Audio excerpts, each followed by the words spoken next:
दोस्तों, अगर आप चाहते हैं कि आपकी कमाई सिर्फ खर्च न होकर आपके लिए भविष्य में भी काम आए, तो आज की ये बुक समरी आपके लिए है। इस वीडियो में हम मोनिका के एक्सपीरियंस से सीखेंगे कि कैसे सही मैनेजमेंट और इन्वेस्टमेंट से पैसे को संभालकर आप अपनी लाइफ को और भी बेहतर बना सकते हैं। तो चलिए शुरू करते हैं बुक समरी। हेलो दोस्तों, स्वागत है आपका पीएस बुकिश में। क्या आपको कैश मैनेज करने में प्रॉब्लम होती है? क्या सैलरी मिलने के कुछ टाइम बाद ही आपके सारे पैसे गायब हो जाते हैं? अगर आपका पैसा आपके पास नहीं रहता और आपको बार बार पैसे से जुड़ी प्रॉब्लम्स फेस करनी पड़ती है, तो आपको ये बुक समरी जरूर पढ़नी चाहिए, क्योंकि इस बुक समरी में लेखिका ने इस बात को साफ साफ बताया है कि आखिर आपके पैसे जाते कहाँ हैं। शायद आपको ये लगे कि इस किताब में पैसे की बात की जा रही है, तो इसमें बड़े बड़े और मुश्किल फाइनेंशियल टर्म्स के बारे में बातचीत की जाएगी, लेकिन ऐसा बिल्कुल नहीं है, क्योंकि इस किताब में ऑथर ने पैसों के बारे में बहुत ही आसान शब्दों में समझाया है। ये किताब हर उस इंसान को पढ़नी चाहिए जिसे अपने पैसे कमाने से लेकर बचत करने में प्रॉब्लम होती है, खासकर students, teenagers, adults. Introduction, debt, equity, assets, investments, चारों ऐसे शब्द हैं जिसे सुनकर किसी भी नॉन फाइनेंशियल व्यक्ति के सर में दर्द होने लगे, क्योंकि जो लोग फाइनेंशियल बैकग्राउंड से होते हैं उन्हें इन सब चीजों के बारे में जानकारी होती है, लेकिन जिन लोगों की बैकग्राउंड फाइनेंशियल नहीं होती है उन्हें इन टर्म्स को समझने में बहुत प्रॉब्लम होती है। कुछ लोगों को तो ये सारी चीजें इतनी बुरी लगती है कि वो इन सब चीजों से पीछा छुड़ाने की कोशिश करते हैं, लेकिन आपकी जानकारी के लिए बता दे कि आप चाहकर भी ऐसा नहीं कर सकते, क्योंकि फाइनेंस की नॉलेज आपको बिना इन सब चीजों को समझे नहीं मिलेगी, और पैसे को समझना आपको तभी मुश्किल और डरावना लगेगा जब आप उसके बारे में इस तरह से सोचेंगे। इस बुक समरी में आपको आपके पैसे को मैनेज करने के लिए सिंपल फाइनेंशियल सिस्टम के बारे में बताया जाएगा। साथ ही आपको ऊपर बताए 4 शब्दों के बारे में भी आसान शब्दों में बताया जाएगा। The money order.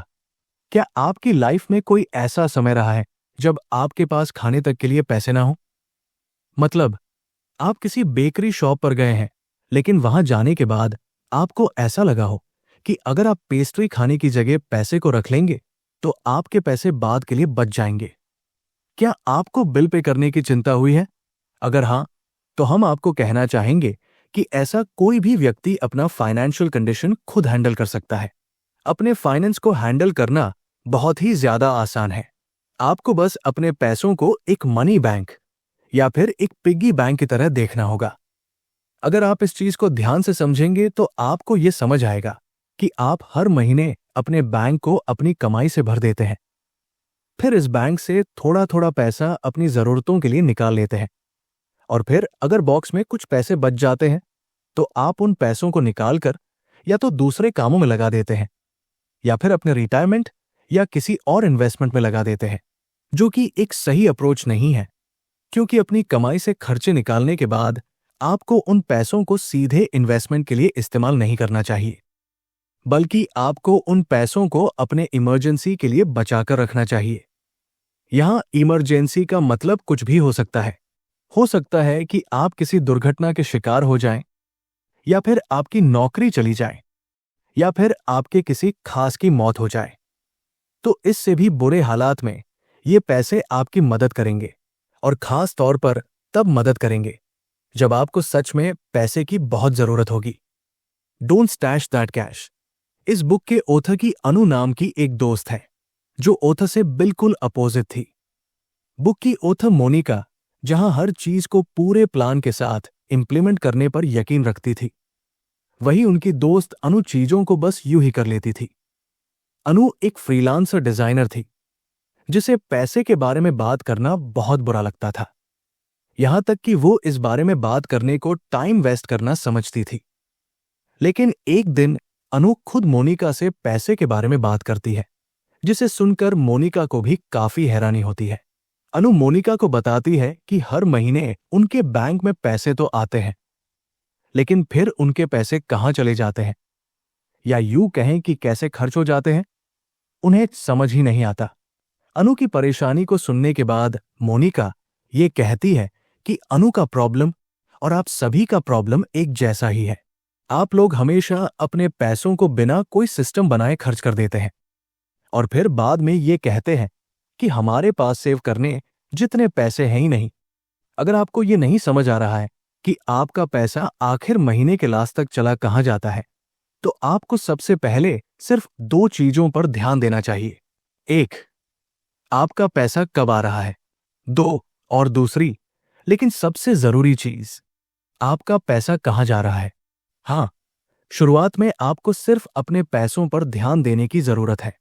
हो सकता है कि आपको सुनने में ये चीज थोड़ी बोरिंग लगे, लेकिन आपको अपने खर्च का हिसाब रखना ही होगा, क्योंकि अगर आप इस काम को बोरिंग तरीके से लेंगे तो आप कभी भी अपने पैसे के बारे में जान नहीं पाएंगे। ऑथर ये भी कहती है कि जब आप अपने खर्च पर ध्यान देना शुरू करेंगे, तब आपको एहसास होगा कि आप कितना ज्यादा पैसा खर्च करते हैं और आपका ये कहना कि आप बिल्कुल खर्चीले नहीं हैं, ये गलतफहमी भी दूर हो जाएगी।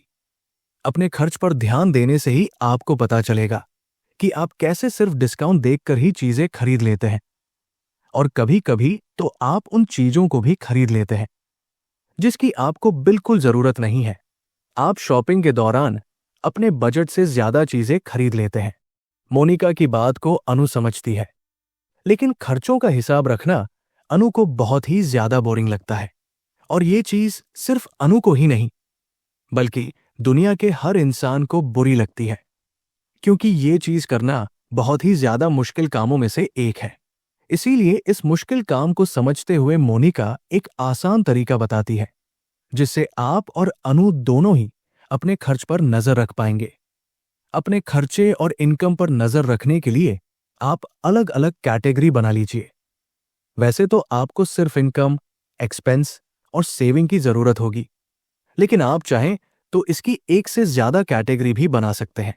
अपने पैसों को मैनेज करने के लिए मोनिका भी 3 अलग अलग बैंक अकाउंट का इस्तेमाल करती है।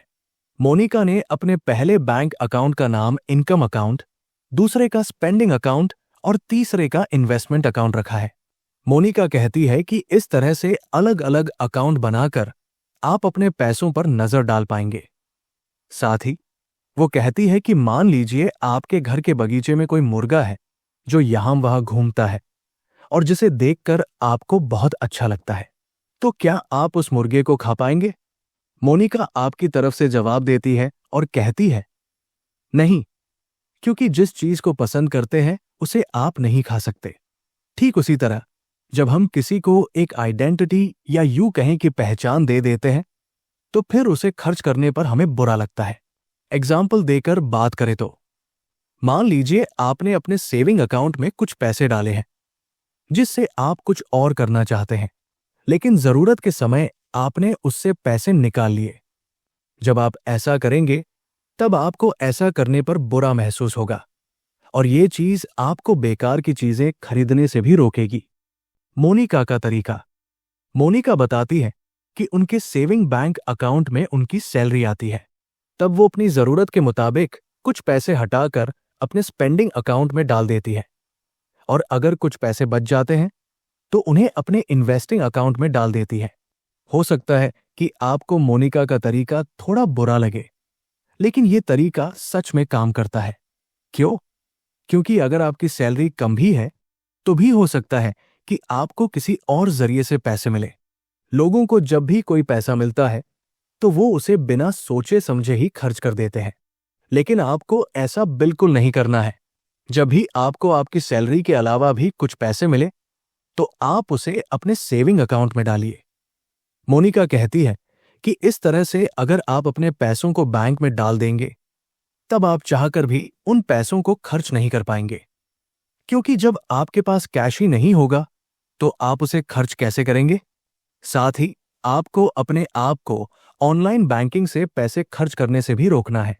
मोनिका कहती है कि हर किसी को ये तरीका जरूर आजमाना चाहिए, कम से कम 3 महीने के लिए तो जरूर। इस बीच हो सकता है कि आपको अपने स्पेंडिंग अकाउंट में पैसे कम लग रहे हों, लेकिन आपको अपने इन्वेस्टिंग अकाउंट के पैसों को स्पेंडिंग अकाउंट में नहीं डालना है। मोनिका ने ये तरीका खुद पर अप्लाई किया है।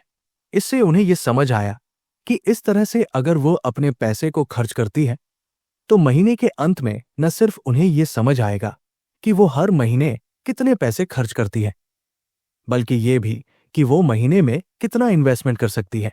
ये समझने के बाद वो चाहे तो अपने सेविंग्स को भी बढ़ा सकती है। बिहेवियरल इकोनॉमिक्स का असर।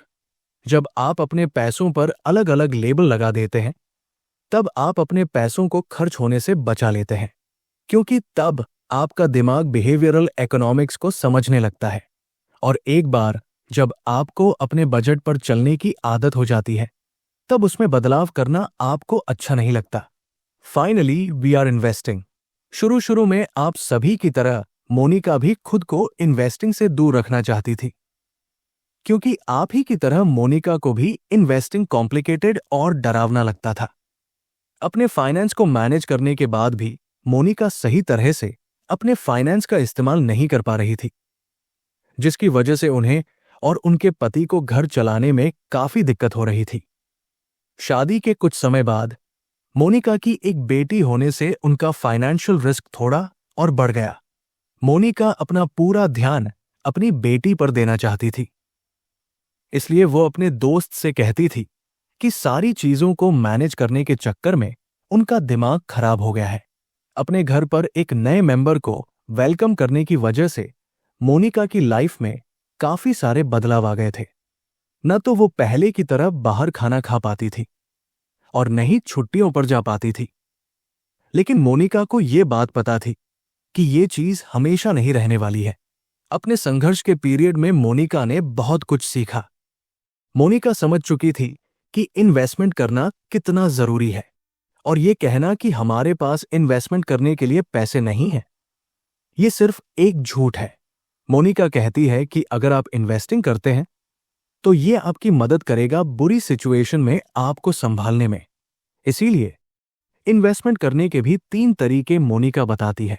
1. Almost there. 2. In some time. 3. Far away. पहले इन्वेस्टमेंट से आपको रिटर्न तुरंत मिलता है, लेकिन दूसरे और तीसरे इन्वेस्टमेंट से रिटर्न मिलने में आपको समय लगता है। जब आप इस तरह से इन्वेस्टमेंट करना सीख जाएंगे तब आप अपने पैसों को मल्टीप्लाई करना भी सीख जाएंगे। तो दोस्तों, ये थी बुक समरी। उम्मीद करता हूं कि आपको इसमें से बहुत सारी उपयोगी बातें सीखने को मिली होंगी। अगर वीडियो अच्छा लगा हो तो इसे लाइक और शेयर जरूर करें, और चैनल को सब्सक्राइब करना बिल्कुल न भूलें। अगली बार हम एक और शानदार समरी के साथ मिलेंगे। तब तक याद रखिए, सही पैसों का सही इस्तेमाल ही असली इन्वेस्टमेंट है। धन्यवाद।